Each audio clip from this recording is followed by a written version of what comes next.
Hi, my name is Michael Dominguez, and I'm the president and CEO of Associated Luxury Hotels. And welcome to this version of Connecting the Dots, where we're going to take a little bit of a deeper dive into what we see going around in the economy, the world, and life in general. So I want to thank my friend and our partner, Tim, who is going to join us today. And Tim, I'm going to turn it over to you. Thanks, Mike.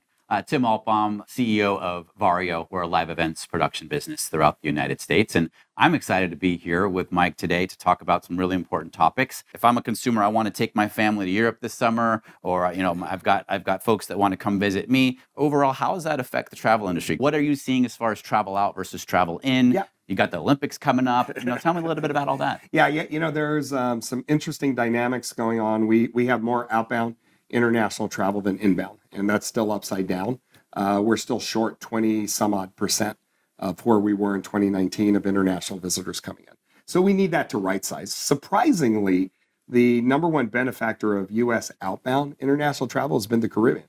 I thought it would have been Europe, and Europe's number two, but it is the Caribbean that is leading that charge. And, when I look at that growth versus 2019, I also don't know how much of that is nuance that Bahamar wasn't open at that time, and now it is. And is that changing the number a little bit from a percentage opportunity anyway?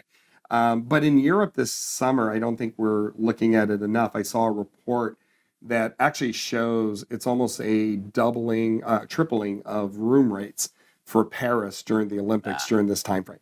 And if you look at it, it dwarfs. It literally makes or dwarfs and overrides what we saw in Vegas during the Super Bowl as far as that increase. So it's a dramatic pop in rates.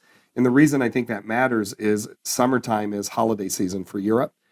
Paris is a very popular destination, as we all know. You're going to have Europeans push that travel into other parts of Europe, which means we're going to have compression all over Europe.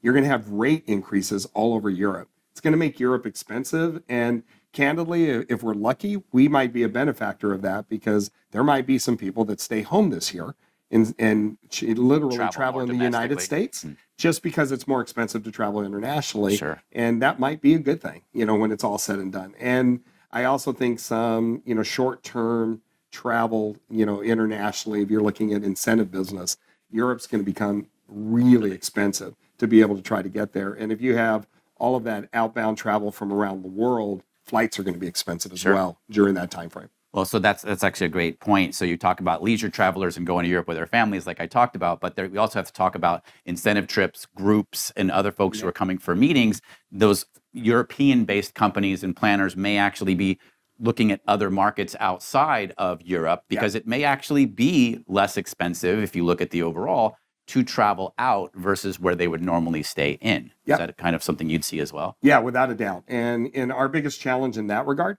is we still have a visa issue, and we still have, at times, I just had a call last week with a client because they have been avoiding the United States for the last 18 months because they have a large Indian contingency.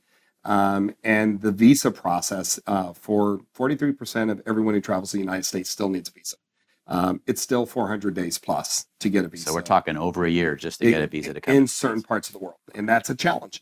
And that is something we have to correct. The beauty is U.S. Travel has been working hard on this issue, and they've actually set up a program so that we can connect those group organizers with the U.S. Travel Association so that they can fast track those visas that are needed for these type so we're of talking big events. Wait times have actually gotten a little bit better on the group side. Absolutely. Okay. And wait times are getting better, but not fast enough overall. Sure. But on the group side, we have a fast track so that people don't have to avoid planning for the United States. And that's, they just need some positivity or some guarantees that we can get your visa process in time for your meeting that's coming up in 9 months. Fair enough. That we can get handled now.